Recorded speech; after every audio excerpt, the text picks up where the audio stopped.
I never thought I'd reach a point where love would feel like a burden. When Emma asked me that question, "Do you still feel something for me?" I didn't expect the truth to come out so easily. "Regret," I said, "that I didn't leave earlier." But that moment was years in the making, and every crack in our marriage led to that sentence. When we first met, Emma was warmth in human form. She laughed with her whole body, never half-heartedly. We met at a friend's birthday dinner in Chicago.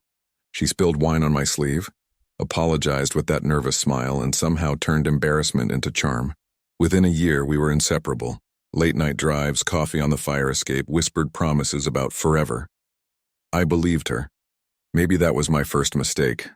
The first signs came slowly, small dismissals dressed as jokes. "You're too sensitive, Mark," she'd say whenever I voiced something that hurt. I thought teasing was her love language. Turns out it was her defense mechanism. She mocked the things I cared about. My writing, my plans, my quietness. "You make everything heavy," she'd sigh. And I'd apologize like a fool trying to fix the weather. By our 5th anniversary, we weren't fighting, we were just quiet. Silence can be worse than shouting. It's a cold room you can't escape. I'd come home from work, find her scrolling through her phone on the couch, her laughter reserved for group chats I wasn't in. I'd ask how her day was, and she'd answer with one word: "Fine." Then she'd ask, "Did you pay the electric bill?" As if that was all that connected us anymore. I remember one evening vividly. I made dinner, her favorite, pasta with garlic butter shrimp. She didn't touch it. "Not hungry," she said. 10 minutes later, I heard her order takeout from her phone. She didn't even try to hide it. That was when I realized neglect isn't always loud. It can be quiet, casual, and cruel. Still, I stayed. I told myself people go through phases. That love, like a house, needs maintenance. But what happens when you're the only one holding the hammer? You start mistaking exhaustion for loyalty. The night everything shifted was her birthday. I planned a small dinner, invited a few close friends, and even took a day off to decorate. She didn't show up until an hour after everyone left. "I told you I might be late," she said. "You didn't say you'd miss the whole thing," she shrugged. "Plans changed. Don't make this a big deal." That night I slept on the couch, staring at the ceiling, realizing love shouldn't feel like begging for crumbs. I wanted her to notice me again, not as a nuisance, but as someone who once made her eyes light up. But she didn't. And I started to disappear in my own marriage. Months later, she suggested therapy, then never booked the appointment. She said, "You can't fix everything with talking." Ironically, talking was all I ever wanted. When I brought up how lonely I felt, she'd say, "You're being dramatic." When I pulled away, she accused me of being distant. I couldn't win, and maybe that's what broke me.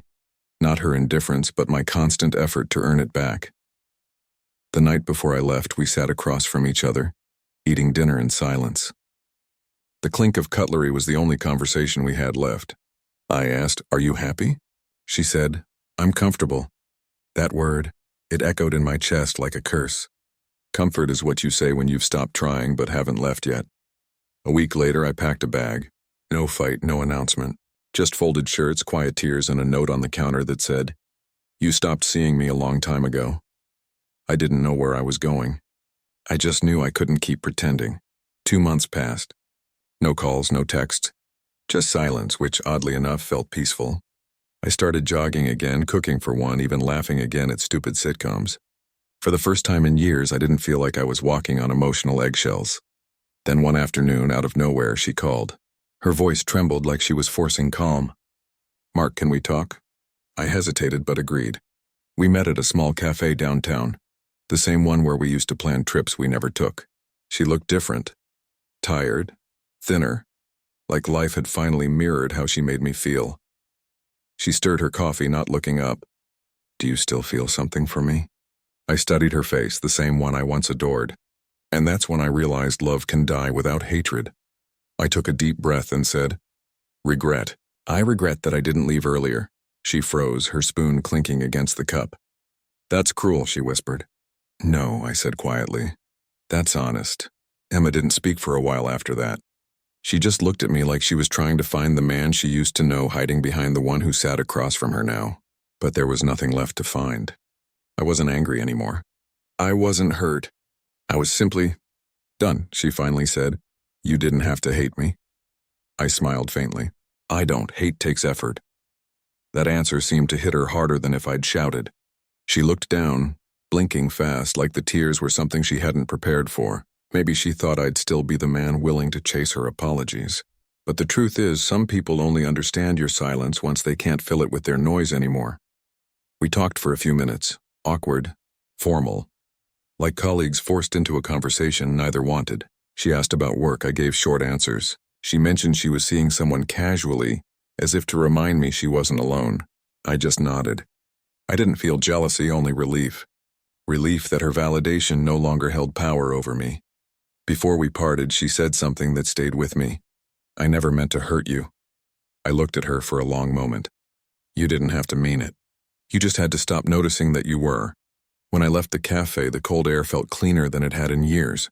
For the first time, I didn't feel like a man escaping something. I felt like someone returning home to himself. I drove to the lake, parked by the water, and sat there watching the city lights tremble on the surface. I thought about all the nights I'd stayed awake wondering what I'd done wrong. Every time I replayed the past, the same truth whispered back. I kept trying to heal someone who enjoyed being the wound. People think heartbreak ends with the breakup, but it doesn't. It ends the moment you stop explaining your pain to the person who caused it. That's when the real healing starts. Over the next few weeks, I rebuilt a life that didn't revolve around apologies. I reconnected with old friends, the ones she'd called bad influences. I started volunteering at a local shelter on weekends. I even adopted a stray dog, a goofy Labrador who followed me everywhere like he'd decided I was worth staying for. His name's Milo. Sometimes I catch myself laughing when he trips over his own tail, and I realize laughter sounds different when it's not filtered through tension. One morning, I found an old photo of Emma and me tucked inside a book I hadn't opened in years. We looked so young, so certain, I almost didn't recognize myself. There was light in my eyes back then, a kind of hope that trusted love could fix everything. I didn't throw the photo away. I just slid it back inside and closed the cover. Some memories aren't meant to be destroyed. They're meant to remind you how far you've come. Every now and then, mutual friends mention her. Apparently, she's moved to another city, started over. I hope she finds what she's looking for. Truly. Because despite everything, I don't wish her pain. I just wish I'd known sooner that love without respect is a slow kind of suffocation. You don't realize you're gasping until you finally breathe again. Last month, I ran into her by accident. Grocery store, late evening, half-empty aisles.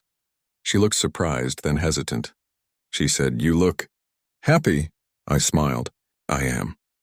She nodded, forcing a smile that didn't quite reach her eyes. "That's good. I'm glad." We said goodbye, and as I walked away, I felt something shift, like a final page turning itself. No bitterness, no nostalgia, just quiet acceptance. It's strange. The person I once would have done anything to keep is now just someone I used to know. And that realization doesn't hurt, it heals. Because it means I finally chose myself. People often ask me if I'd ever fall in love again. I think I will someday. But next time, it won't be about saving someone or proving my worth. It'll be about peace, laughter, and the kind of partnership that doesn't feel like survival. When Emma asked if I still felt something for her, she expected love, anger, maybe longing, but regret was the most honest thing I could give.